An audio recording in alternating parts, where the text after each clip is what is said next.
ગુજરાતમાંથી ચોમાસાની વિદાયના એંધાણ પણ વરસાદનો તોફાની રાઉન્ડ કહેર મચાવશે. ગુજરાત સહિત દેશના કેટલાક ભાગોમાં ભારેથી અત્યંત ભારે વરસાદ નોંધાયો. જો કે હવે પછી આ પ્રકારની મોટી વરસાદી સિસ્ટમ બનવાની સંભાવના ઓછી છે. આ દરમિયાન હવામાન વિભાગે ચોમાસાની વિદાય અંગે પણ શક્યતા દર્શાવી છે. નમસ્કાર, BS9 ન્યૂઝમાં તમારું સ્વાગત છે અને હું છું તમારી સાથે કાજલ સુવા. ગયા સપ્તાહે ગુજરાત સહિત દેશના અનેક ભાગોને વરસાદે ધમરોડી નાખ્યા. સંભવતઃ ચાલુ ચોમાસાની આ છેલ્લી મોટી સિસ્ટમ હતી, જેમાં ગુજરાત સહિત દેશના કેટલાક ભાગોમાં ભારેથી અત્યંત ભારે વરસાદ નોંધાયો છે. જો કે હવે પછી આ પ્રકારની મોટી વરસાદી સિસ્ટમ બનવાની સંભાવના ઓછી છે. આ દરમિયાન હવામાન વિભાગે ચોમાસાની વિદાય અંગે પણ શક્યતા દર્શાવી છે.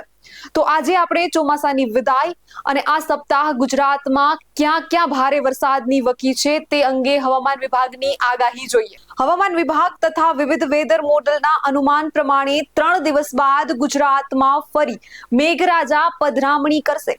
આ વખતે દક્ષિણ ગુજરાત અને મધ્ય ગુજરાતના જિલ્લાઓમાં ભારે વરસાદ ખાબકી શકે છે.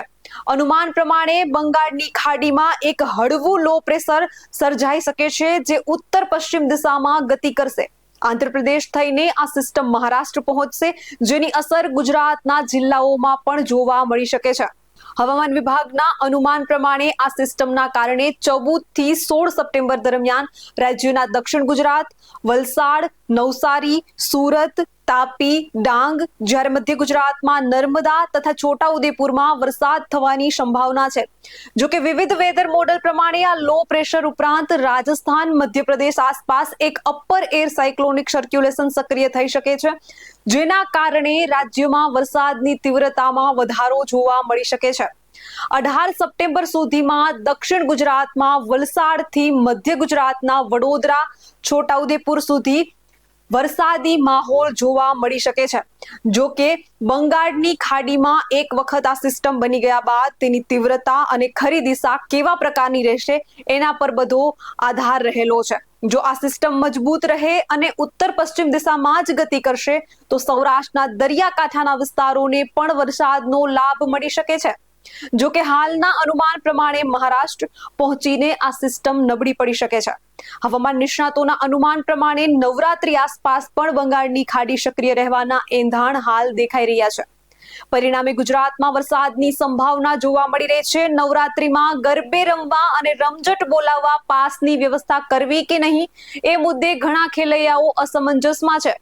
આ મામલે હવામાન નિષ્ણાત અથ્રેયા શેટ્ટી સાથે વાતચીત કરી, જેમાં તેમણે જણાવ્યું કે નવરાત્રી દરમિયાન રાજ્યમાં છૂટો છવાયો વરસાદ થતો રહેશે. ગાજવીજ સાથે કેટલાક વિસ્તારોમાં મધ્યમથી લઈને ભારે વરસાદ થવાની શક્યતા છે.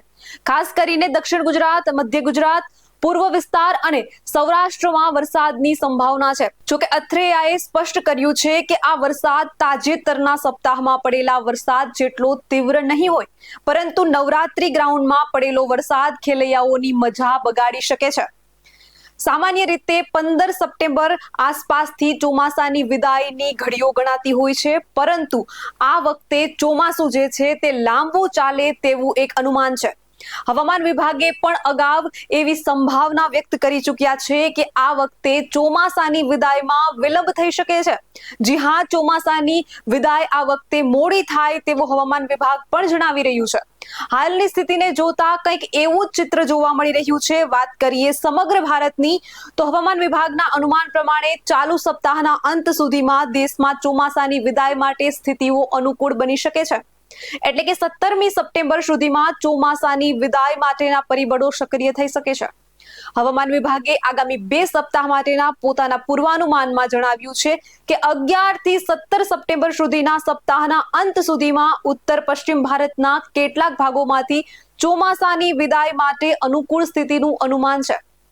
ઉત્તર પશ્ચિમ ભારત એટલે કે જમ્મુ કાશ્મીર, લદ્દાખ, ગિલગિટ, બાલ્ટિસ્તાન, મુઝફ્ફરાબાદ, હિમાચલ પ્રદેશ, ઉત્તરાખંડ, પંજાબ, હરિયાણા, દિલ્હી અને ઉત્તર પ્રદેશના કેટલાક વિસ્તાર તથા રાજસ્થાનના કેટલાક વિસ્તારમાં જો આ પ્રમાણેની સ્થિતિ રહે તો 25 સપ્ટેમ્બર સુધીમાં આ વિસ્તારોમાંથી ચોમાસું વિદાય લઈ શકે એવા અંદાજની શક્યતા હવામાન વિભાગે વ્યક્ત કરી છે. જી હા, સમગ્ર ભારતની સ્થિતિ પ્રમાણે હવે ધીમે ધીમે ચોમાસું વિદાય લેતું જોવા મળશે, પરંતુ ગુજરાતમાં હજુ થોડી વાર લાગી શકે તેવી શક્યતા છે. તો બસ આજના અહેવાલમાં એટલું જ. જોતા રહો BS9 ન્યૂઝ.